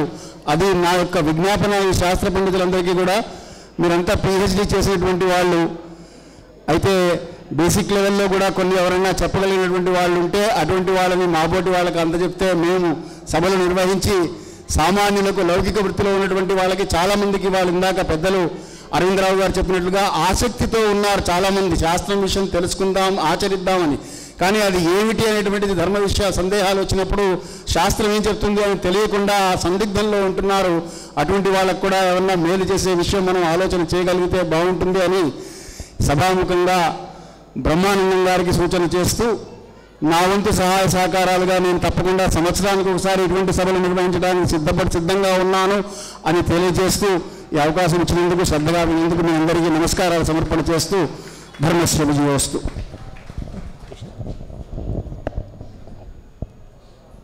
అందరికీ ధన్యవాదాలు. సన్మాన గ్రహీతలకి, సన్మానకర్తలకి అందరికీ ధన్యవాదాలు. ఇప్పుడు సభా కార్యక్రమంలోని చివరి అంశంగా బ్రహ్మశ్రీ ముష్టి పవన్ కుమార శర్మ గారు ధర్మశాస్త్రంలో తమ విషయాన్ని ప్రస్తావన చేస్తారు. అయితే అందరికీ, సామాన్యులందరికీ కూడా సౌకర్యంగా ఉండటం కోసం ఆయన్ని తెలుగులో ఈ ప్రస్తావన చేయమని మాత్రం నిర్వాహకులు ప్రార్థించారు. కాబట్టి వారు తెలుగులో తమ వాక్యార్థాన్ని పూర్తి చేస్తారు. ప్రయాణ సౌకర్యం ఉన్న పండితులందరూ బయలుదేరతారు. మిగతా వాళ్ళందరూ ఇక్కడే కూర్చుని ఈ ధర్మశాస్త్ర చర్చ కూడా పూర్తయిన తర్వాత సభను పూర్తి చేసుకుని బయలుదేరతారు.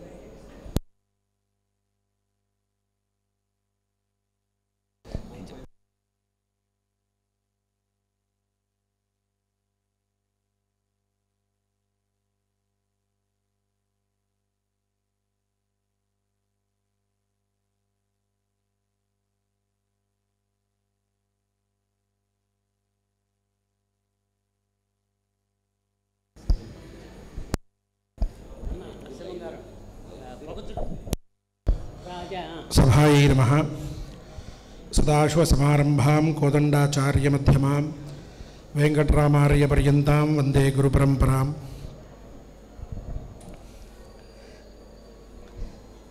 అంగాని వేదాశ్చత్వారో మీమాంసా న్యాయవిస్తరః పురాణం ధర్మశాస్త్రంచ విద్యాహ్యేతాశ్చతుర్దశ అని 14 విద్యాస్థానములు ఉపదేశించబడి ఉన్నాయి. ఇవి ఏ విద్యలు? తక్కినవన్నీ లౌకికంగా జీవించడానికి ఉపయోగపడేటువంటివే తప్ప ఆముష్మికమైనటువంటి ఫలితాన్ని అవి ఏమీ కల్పించలేవు. ఈ 14 విద్యల్లో ధర్మశాస్త్రం అనేటటువంటిది ఒక అన్యతమంగా ఉన్నటువంటి విద్య. ధర్మం శాస్త్రీతి ధర్మశాస్త్రం అని ధర్మాన్ని చెప్పేటటువంటిది ధర్మశాస్త్రమని. ప్రతి వ్యక్తికి కూడా ఈ ఆధునిక కాలంలో కూడా సన్మార్గాన్ని ఉపదేశించేటటువంటిది కర్తవ్యతని, ఏది చెయ్యాలి ఏది చెయ్యకూడదు అనేటువంటిది, విధిని నిషేధాన్ని రెండింటినీ కూడా స్పష్టంగా తెలియజేసేటటువంటి శాస్త్రం. ప్రతి ఒక్కరికి నాకు శాస్త్రంతో ఏం పని అని అడిగేటువంటి వారికి కావలసినంత పనిని కల్పించేటటువంటి శాస్త్రం ఈ ధర్మశాస్త్రం.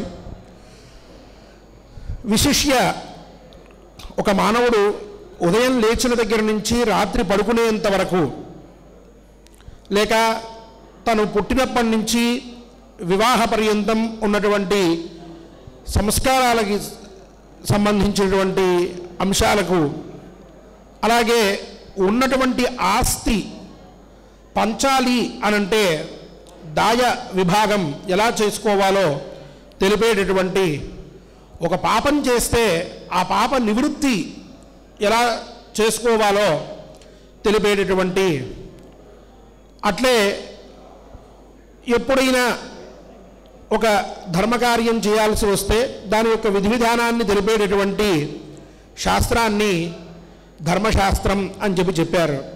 సామాన్యంగా ధర్మం 2 విధాలుగా ఉన్నది అన్నారు.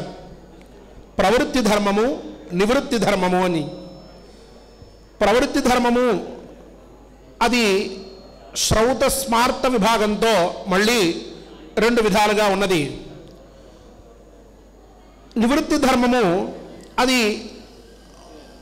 చతుర్థాశ్రమం అంటే సన్యాసాశ్రమం తీసుకుని వేదాంత వాక్యశ్రవణ చేస్తూ పరమాత్మ యొక్క సాక్షాత్కారాన్ని పొందడానికి, జ్ఞానాన్ని పొందడానికి ఉపయోగపడేటటువంటిది. ఆ ధర్మం అదంతా తెలియజేస్తూ ఉంటే, ప్రవృత్తి ధర్మం శ్రౌత స్మార్త భేదాలతో 2గా ఉంటే, ఈ స్మార్త ధర్మం 6 విధాలుగా ఉన్నది అని చెప్పారు. అందులో మొట్టమొదటిది ఆశ్రమ ధర్మము అన్నారు. రెండవది వర్ణధర్మము అని చెప్పారు. మూడవది వర్ణాశ్రమ ధర్మము. నాలుగవది గుణధర్మము. ఐదవది నిమిత్త ధర్మము. ఆరవది సామాన్య ధర్మము. ఇలా 6 విధాలుగా స్మార్త ధర్మము అనేటువంటిది ఉన్నది. ఇందులో చాలా విశేషంగా ధర్మశాస్త్రకర్తలు ఈ విభాగాన్ని ఏర్పరిచి పెట్టారు. ముందుగా ఆశ్రమ ధర్మం చూద్దాం. ఆశ్రమ ధర్మము అని అంటే మనకి 4 ఆశ్రమాలు ఉన్నాయి. బ్రహ్మచర్యాశ్రమము, గృహస్థాశ్రమము, వానప్రస్థాశ్రమము, సన్యాసాశ్రమము. ఈ 4 ఆశ్రమాల్లో ఉన్నటువంటి వారికి విడివిడిగా బ్రహ్మచారి అయితే ఈ విధంగా చేయాలి, గృహస్థ అయితే ఈ విధంగా ఉండాలి అంటూ ఎవరి ధర్మాల్ని వారికి విభజించి పెట్టారు మన మహర్షులు. దీనికి ఒక చిన్న ఉదాహరణ కూడా చెప్తాను. ఈ ధర్మం తెలుసుకోకపోతే ఏమొస్తుంది, ఏంటి ప్రమాదము అంటే, ఇప్పుడు బ్రహ్మచారి గృహస్థశ్చ శతమష్టోత్తరం జపేత్, వానప్రస్థో యతిశ్చైవ సహస్రాదధికం జపేత్ అని ఒక సామాన్యమైన వచనం ఉన్నది. బ్రహ్మచారి కానీ గృహస్థ కానీ సంధ్యావందనం చేస్తూ ఉంటే నిత్యము నియమంగా 108 సార్లు గాయత్రీ జపం చేయాలి అని, అదే వానప్రస్థులు లేక సన్యాసి చేస్తూ ఉన్నప్పుడు వాళ్ళు సహస్రం కంటే ఎక్కువగా లేక సహస్రం కానీ కనీసం జపం చేయాలి అనేటువంటి ధర్మం ఉన్నది. ఇక్కడ ఆశ్రమ భేదంతో ధర్మం 2 రకాలుగా చెప్పబడింది. అలాగే అష్టౌగ్రాసా యతేర్భక్ష్యా వానప్రస్థస్య షోడశ ద్వాత్రింశత్తు గృహస్థస్య అమితం బ్రహ్మచారిణ అని ఇంకొక విశేషం చెప్పబడింది. అంటే భోజనం చేసేటప్పుడు ఎన్ని ముద్దల అన్నాన్ని తినాలి అని అన్నప్పుడు ఆ యత్య అయినట్టే సన్యాసాశ్రమంలో ఉన్నటువంటి వారు యతీశ్వరులు వారు 8 కబళములు తినాలి అని చెప్పి, అదే గృహస్థు అయితే 16 కబళములు తీసుకోవాలి అని, గృహస్థ అయితే 32 కబళములు తీసుకోవాలి అని, బ్రహ్మచారి అయితే తను ఎంత కావాలంటే అంత తినవచ్చు అని చెప్పి ఒక ధర్మం చెప్పబడి ఉంది. ఇక్కడ ఇందాక వారు చెప్పినట్లు ఐకేఎస్ పరంగా ఇక్కడ కొంచెం ఆలోచించి ఇండియన్ నాలెడ్జ్ సిస్టమ్స్లో ఉన్నటువంటి విధానాన్ని గురించి ఆలోచించుకుంటూ వెళ్తే దీని వెనకాల ఇంకా కొంత చరిత్ర ఉంది. బ్రహ్మచారి అయితే అతను సమిధాహరణం చేయాలి, అలాగే గురువుకు కావలసినటువంటి శుశ్రూష చేయాలి, గురువుగారు పడుకున్న తర్వాత పడుకోవాలి, లేచిన తర్వాత లేవకూడదు, ముందే లేవాలి, నిత్యము అధ్యయనం చేస్తూ ఉండాలి.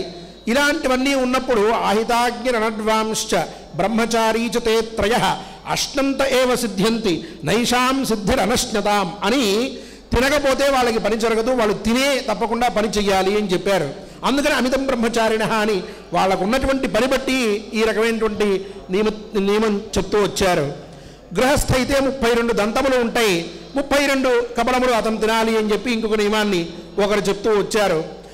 అదే సన్యాసికి వెళ్తే ఆయనకి భోజనం మీద అంటే రాగప్రాప్త భోజనంగా అనుకోవడానికి లేదు, దాని మీద ఉండకూడదు.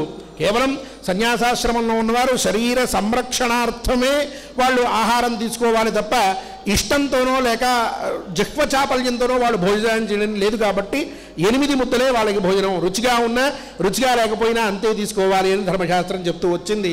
ఇట్లా వాళ్ళకున్న ఆశ్రమాన్ని బట్టి ఆశ్రమ ధర్మాన్ని బట్టి ధర్మాన్ని చెప్తూ వెళ్ళారు. ఇది ఆశ్రమ ధర్మము అని చెప్పబడింది. ఇక వర్ణధర్మము అని చెప్పి రెండవది. దీంట్లో చూడండి, ఈరోజు లోకంలో ఈ వర్ణధర్మం మీద సరైన అవగాహన లేకపోవడం వల్ల ఎవరు పడితే వాళ్ళు ఏది పడితే అది చేయడం మొదలుపెట్టారు. చివరికి ఏమంటున్నారంటే మేము అన్నీ చేస్తున్నామండి కానీ మాకేమీ ప్రయోజనం చేకూరట్లేదు, మాకు ఇగో ఈ ధర్మం కానీ ఈ శాస్త్రం కానీ ఏమీ ఉపయోగపడట్లేదు అని శాస్త్రం మీదే విరక్తిని పొందేటటువంటి స్థితికి వస్తూ ఉన్నారు. ఒక్కొక్క వర్ణానికి ఒక్కొక్క ధర్మం చెప్తూ వచ్చారు. బ్రాహ్మణుడు వైశ్యుడు అంటూ ఇట్లా వర్ణాలు ఏవైతే ఉన్నాయో దాంట్లో ఈ ముగ్గురిని ఉద్దేశిస్తే ప్రధానంగా వసంతే బ్రాహ్మణోపనయీత, గ్రీష్మే రాజన్యం, శరది వైశ్యం అంటూ ఓ ధర్మం చెప్తూ వచ్చారు. అదే ఇంకా కొంచెం లోపలికి వెళ్ళి చూస్తే ఈ వర్ణం వాళ్ళైతే ఇగో ఈ ధర్మాన్ని మాత్రమే ఆశ్రయించి వాళ్ళు చేయాలి, ఈ ధర్మం వాళ్ళైతే ఈ వర్ణం వాళ్ళైతే దీన్నే వాళ్ళు తీసుకోవాలి అంటూ ఒక్కొక్కరికి విడివిడిగా వాళ్ళ వర్ణం బట్టి ఒక ధర్మాన్ని చెప్తూ వచ్చారు. అది వర్ణధర్మము అని చెప్పబడుతూ ఉన్నది. అందరూ తెలుసుకోవలసినటువంటి ధర్మం. నా వర్ణానికి నాకు ఏ ధర్మం చెప్పబడింది అనేది తప్పక తెలియాల్సిన అవసరం ఉన్నది. ఇక ఆ పైన ఇక్కడ వర్ణాశ్రమ ధర్మము అని చెప్పి ఇంకొకటి. ఇందులో కూడా వర్ణము అనంటే అతను ఉండేటటువంటి స్థితి. ఆ వర్ణంలో 4 ఆశ్రమాలు ఉంటాయి. ఆ ఆశ్రమాల్లో ఇతను ఏ ఆశ్రమానికి సంబంధించిన వాడో చూసుకుని బ్రహ్మచారి అయినట్లయితే అతను ఆ వర్ణంలో ఉన్నటువంటి బ్రహ్మచారికి సంబంధించిన ధర్మం వరకే అతను చెయ్యాలి. అంతకంటే తక్కువ చేస్తే దోషము, ఎక్కువ చేసినా దోషమే. కాబట్టి ధర్మం విషయంలో జాగరూకులై చాలా జాగ్రత్తగా ప్రవర్తించాలి. కాబట్టి ఆ వర్ణానికి సంబంధించి ఆ ఆశ్రమంలో చెప్పబడినటువంటి ధర్మాన్ని మాత్రమే ఆచరిస్తూ రావాలి అని అంటే, ఇప్పుడు ఒక బ్రాహ్మణ శిశువు, ఒక వటువు ఉన్నాడు, బ్రాహ్మణుడు ఉపనీతుడైనటువంటి వాడు, అతను బ్రహ్మచర్యాశ్రమంలో ఉన్నాడు. అటువంటి బ్రాహ్మణుడైనటువంటి వాడు, బ్రహ్మచారి అయినటువంటి వాడు, అతను ఉపవీతం ధరించాల్సి వస్తే ఏం ధరించాలి అన్నప్పుడు వస్త్రంగా ఉన్నటువంటి యజ్ఞోపవీతాన్ని కానీ లేక కృష్ణాజినాన్ని కానీ అతను ధరించాలి అని చెప్పారు. అదే వేరొక వర్ణానికి సంబంధించిన వేరొక బ్రహ్మచారి అయినట్లయితే అతను బ్రహ్మచారిగానే ఉంటాడు. చెప్పడానికి వీళ్ళిద్దరూ బ్రహ్మచారులే, ఇద్దరికీ ఉపనయనమైంది. కానీ ఇతను బ్రాహ్మణ బ్రహ్మచారి, అతనేమో క్షత్రియ బ్రహ్మచారి. అతని దగ్గరికి వచ్చేప్పటికి ధర్మం మారింది. అతను వేరొక దాన్ని పట్టుకోవాలి, ఇతను దండం పాలాశ దండాన్ని పట్టుకోవాలి. అదే అతని దగ్గరికి వెళ్ళేటప్పటికి వేరే ధర్మం వస్తూ ఉన్నది.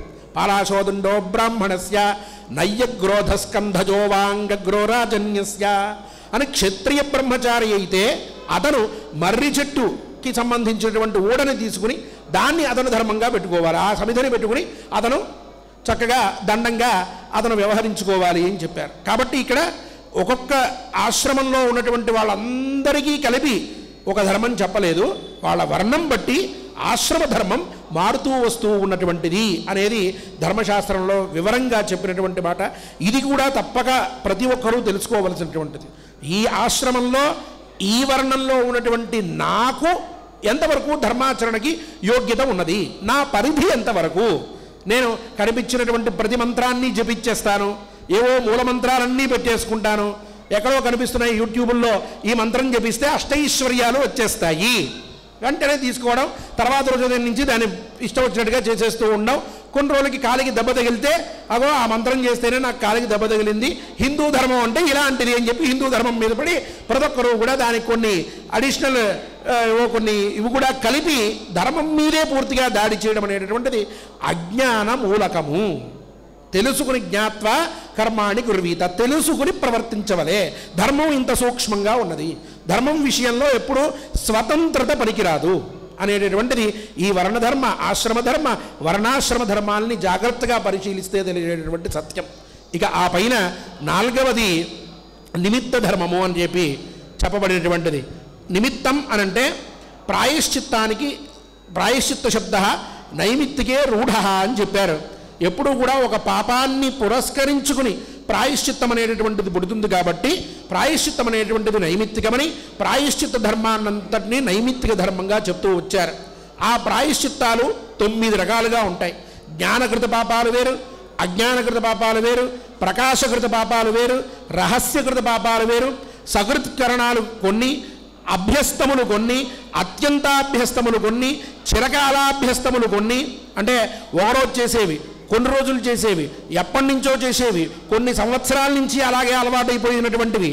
ఇలాంటి పాపముల యొక్క విభాగమంతా కూడా నైమిత్తిక ధర్మంలో కనిపిస్తూ ఉంటుంది. అనుకోకుండా వెళ్తూ ఉన్నాం, ఏదో ఒక పశువు అడ్డం వచ్చింది, లేక ఒక చిన్న ప్రాణి అడ్డం వచ్చింది, మనం కారుతోనో బండితోనో దాన్ని గుద్ది వెళ్ళిపోయాం.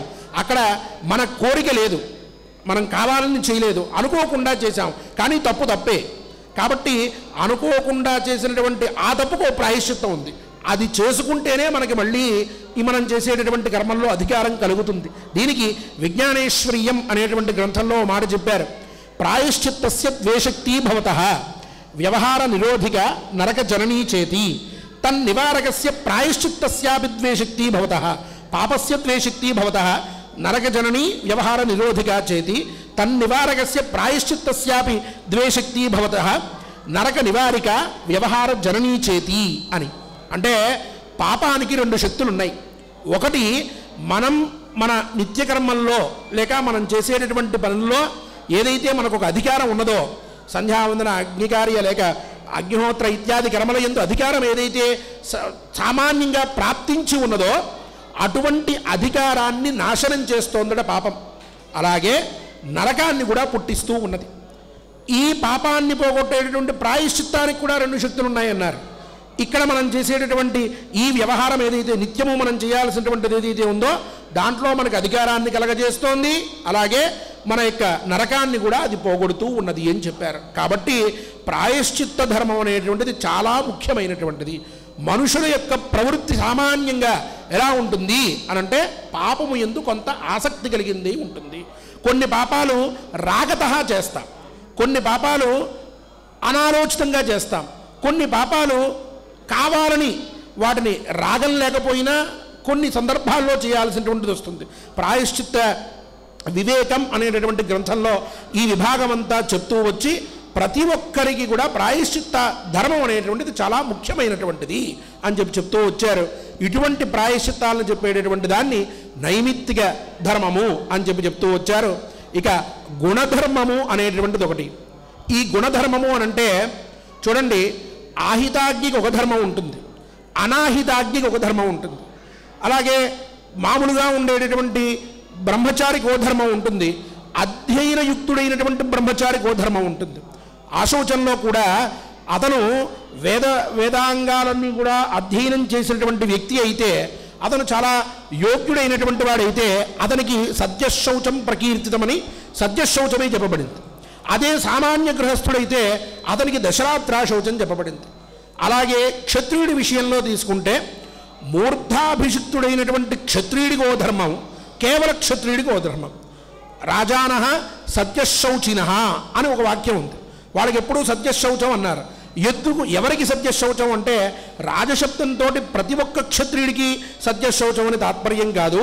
మూర్ధాభిషిక్తుడైనటువంటి రాజు ఎవరైతే ఉంటారో అతనికి మాత్రమే సత్యశౌచము. ఎందుకు? అతనైతే అన్ని కర్మలు చేయాల్సినటువంటి వాడు కాబట్టి అతనికి ఆ ధర్మాల్లో అతను ప్రవృత్తుడవ్వాలి అని అంటే శౌచం ఎక్కువ ఉండకూడదు కాబట్టి అతనికి సత్యశౌచం అన్నారు. తక్కినటువంటి వాళ్ళు క్షత్రియులందరికీ వాళ్ళందరూ కూడా తప్పక వాళ్ళు ఆ శౌచాన్ని దశరాత్రము పాటించాలి అన్నారు. అంటే వ్యక్తిలో ఉండేటటువంటి గుణాన్ని ఆశ్రయించుకుని ఏ ధర్మమైతే ప్రవర్తిస్తూ ఉన్నదో ఆ ధర్మాన్ని గుణధర్మము అని చెప్పారు. ఇక చివరిది సామాన్య ధర్మం. దీంతో నేను ముగిస్తాను. ఈ సామాన్య ధర్మం అంటే చూడండి, కొంతమంది ఉంటారు వాళ్ళు ఏ ధర్మాన్ని ఆచరించడానికి యోగ్యులుగా ఉండరు, లేక వాళ్ళకి ఆ యోగ్యత ఉండదు. అటువంటి వారు ఈరోజు నాకు సనాతన ధర్మం ఏం చెప్పింది, మన ధర్మశాస్త్రం ఏం చెప్పింది, నాకు ఏం కావాలని చెప్పింది, నా గురించి ఏం చెప్పింది అని ప్రశ్నిస్తూ ఉంటారు. ప్రతి ఒక్కరిని ఉద్దేశించి మన ఋషులు వాళ్ళ స్థాయిని బట్టి వాళ్ళకు ఒక ఉపదేశాన్ని చేశారు. సామాన్యంగా ఒక వ్యక్తి ఉన్నాడు, అతను ఏ సంస్కారములు చేసుకోలేదు, పతితుడు అయిపోయాడు, పతిత శబ్దంతో వ్యవహరింపబడేటువంటి వాడు ఉన్నాడు. అతనికి ఏ కర్మ ఎందు అధికారం లేదు. అటువంటి వాడు మరి ఎలా గతిని పొందాలి అన్నప్పుడు ఏవైతే 8 ఆత్మగుణములు ఉన్నాయో గౌతమ ధర్మ సూత్రముల్లో స్పష్టంగా చెప్పారు. ఆ ఆత్మగుణములు ఏవైతే ఉన్నాయో వాటిని ఆశ్రయించుకుని అతను జీవనం కొనసాగించాలి అని చెప్పి, ఈ క్రోధం లేకుండా ఉండడం, అందరితోటి సమానమైనటువంటి భావన కలిగి ఉండడం, ఎప్పుడూ సత్యం మాట్లాడుతూ ఉండడం, ఇటువంటి 8 సామాన్య ధర్మములు ధర్మశాస్త్రం ఎంత గొప్పగా చెప్పిందంటే 48 సంస్కారములు చెప్పి 40 సంస్కారములు పాకయజ్ఞములు, శ్రౌతయజ్ఞములు, హవిర్యజ్ఞములు వీటన్నిటినీ కూడా చెప్పి ఈ 40 సంస్కారములతో సంస్కరింపబడినటువంటి వాడైనా 8 ఆత్మగుణముల చేత సంస్కరింపబడకపోయినట్లయితే అతనికి బ్రహ్మసాయుజ్యం కలగదు అని చెప్పి ఆత్మగుణముల యొక్క ప్రాధాన్యాన్ని ధర్మశాస్త్రం స్పష్టంగా చెప్పింది. ఈ ఆత్మగుణముల్లో ఒక్క విషయం చెప్పి నేను ముగిస్తాను. చూడండి, ఈ అక్రోధ అన్నప్పుడు అక్కడ క్రోధం లేకుండా ఉండడము అనేటువంటి దాని గురించి వివరిస్తూ హారీత స్మృతిలో ఎవరినైతే మనం ఎక్కువ తిడతామో, ఇప్పుడు మన దగ్గర ఎవరో ఉంటారు, కొంతమంది కారు డ్రైవరు, కొంతమందికి ఇంట్లో పని మనిషి, లేక ఇంకెవరన్నా ఉంటారు, లేక కింద సబార్డినేట్ ఎవరన్నా ఉంటారు. వాళ్ళ మీద వీళ్ళు అనవసరంగా కోపాన్ని ప్రదర్శిస్తారు, ఇష్టం వచ్చినట్లు తిడుతూ ఉంటారు. ఇట్లా ఒక వ్యక్తిని మనం ఎక్కువగా తిట్టడం మొదలు పెడితే, ఒక వ్యక్తి మీద వాక్పారుష్యాన్ని మనం ప్రదర్శించినట్లయితే వచ్చే జన్మలో ఆ వ్యక్తి ఇంట్లో మనం పనివాడిగా పుడతాము అని చెప్పింది ధర్మశాస్త్రం. అంటే ఆత్మగుణముల యొక్క జ్ఞానం ఎంత ముఖ్యమో ఇక్కడ తెలుస్తూ ఉంది. కర్మ విపాకం అనేటటువంటిది ఇక్కడి నుంచే చెప్తూ వచ్చారు. వచ్చే జన్మలో వాళ్ళ ఇంట్లో దాసుడుగా పుడతారు. పుడితే ఏమవుతుంది, అతను దీనంతటినీ మళ్ళీ అతని మీద తీర్చుకుంటూ ఉంటాడు. అంటే ఈ జన్మలో ఏమిచ్చాడో వచ్చే జన్మలో దాన్ని తీసుకుంటూ ఉన్నాడు. ఈ కాన్సెప్ట్నే ఇప్పుడు ఇన్ని దేశాల్లో 180 దేశాల్లో కూడా కర్మ అనేటటువంటి కాన్సెప్ట్ తోటి అందరూ చెప్తూ ఉన్నారు. నువ్వు చేసింది మళ్ళీ నీకే తిరిగి వస్తుందని. ధర్మశాస్త్రంలో ఎప్పుడో మన శాస్త్రాల్లో అంతర్లీనంగా వీటిని చెప్పారు. కాబట్టి ఇక్కడే నాభుక్తం క్షీతే కర్మ కల్పకోటి శతైరపి అనేటటువంటి మాటలను కూడా సమన్వయం చేసుకోవచ్చు.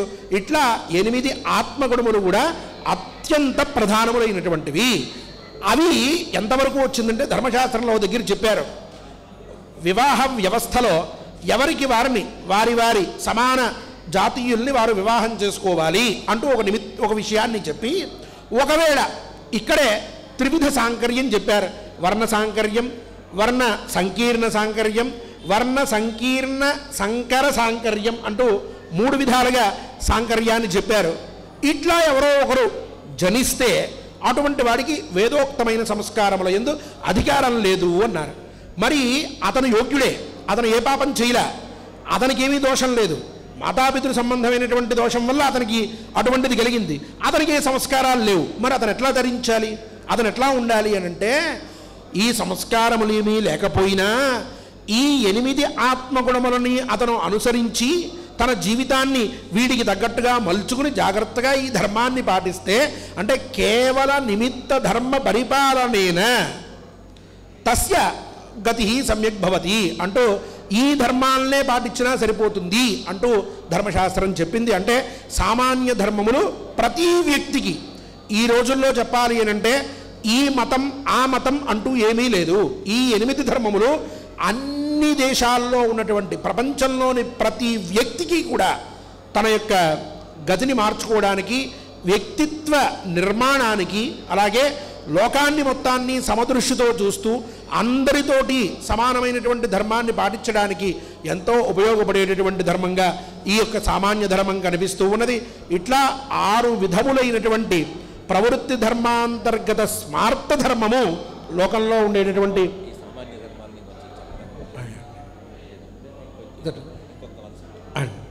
ఇలా ఉన్నట్లయితే అతనికి కావలసినటువంటి అన్ని విధములైనటువంటి క్షేమము చేకూరుతుంది అన్నారు. ఇక్కడ ఈ 6 రకాలైనటువంటి ధర్మముల్లో 8 ఆత్మగుణముల్లో ఏవైతే సత్యము, అక్రోధము, ఇట్లాంటివి దయ, శాంతి ఇటువంటివి ఏవైతే చెప్పబడి ఉన్నాయో వీటిల్లోనే సత్యం ఎప్పుడూ మాట్లాడుతూ ఉండాలి అన్నటువంటి దానికి ధర్మం ఇక్కడ ఒక కథ చెప్పారు. ఇదే విషయంలో సత్యం అనేటటువంటి దగ్గర ఎంతో ఆలోచించి ఎప్పుడూ నిజమే పలకాలి అన్నప్పుడు, అంటే ధర్మశాస్త్రాన్ని కొత్తగా చూస్తున్నప్పుడో లేక ధర్మశాస్త్రంలో చెప్పిన విధంగా నేను జీవించాలి అని అనుకున్నప్పుడో ఓ భావావేశం పుడుతుంది మనిషికి. నేను శాస్త్రం చెప్పినట్టుగా బ్రతుకుతున్నాను అని. ఆ భావావేశంలో అక్కడ చెప్పినట్టే నేను చేస్తాను అని అతను అనుకుంటాడు. అలా అనుకుంటే ధర్మగతి అంటే సూక్ష్మమైన ధర్మం యొక్క గతి మనకి తెలియదు అని చెప్పడానికి ఒక కథ చెప్తూ ఉండేవారు పెద్దలు. ఏంటంటే పూర్వం ఒక అరణ్యంలో ఒక మహర్షి కూర్చుని తపస్సు చేసుకుంటూ ఉన్నాడట. ఒక మహర్షి అంటే మహర్షి తుల్యుడు ఓ పెద్ద ఆయన కూర్చుని తపస్సు చేసుకుంటూ ఉన్నాడు.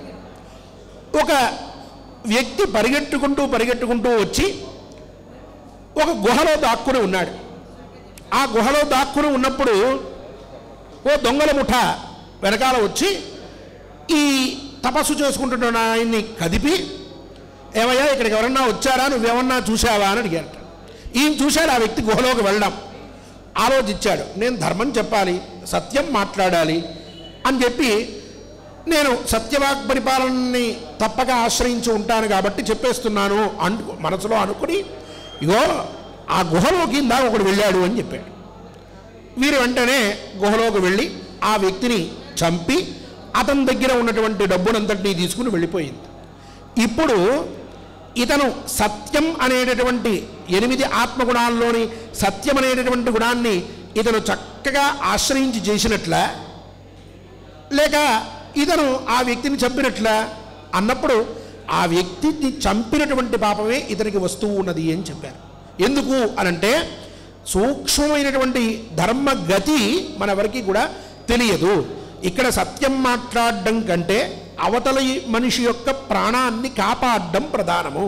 కానీ ఇతను నేను సత్యం పలుకుతున్నాను అని చెప్పి అటు వెళ్ళాడు అని చెప్పాడు, అంతవరకు ఇతను ఆలోచించగలిగాడు, అవతల వ్యక్తి ప్రాణాలు పోయినాయి. ఇప్పుడు కర్త కారయితా చైవ ప్రేరకశ్చ అనుమోదక సుకృతే దుష్కృతే చైవ చత్వార సమభాగిన అన్నట్లుగా ఆ దొంగల ముఠా అతను చంపినందువల్ల వాళ్ళకు వచ్చిన పాపం ఎంతైతే ఉందో అంత పాపాన్ని ఇతను కూడా పొందినటువంటి వాడయ్యాడు. కాబట్టి సత్యం మాట్లాడాలి, క్రోధం లేకుండా ఉండాలి, లేక అందరి యందు కూడా సమానమైనటువంటి ప్రేమ కలిగి ఉండాలి, అందరితోటి కూడా సమానంగా ఉండాలి, ఏ విషయంలోనూ కూడా అతిగా మనం వాంఛ పెట్టుకోకూడదు అనేటువంటి ఈ ఆత్మగుణములు ఏవైతే ఉన్నాయో వీటిల్లో మళ్ళీ అంతర్లీనంగా వెళ్ళి చూస్తే కొన్ని చోట్ల కొంత పరిహారం శాస్త్రకారులు ఉపదేశించి ఉన్నారు.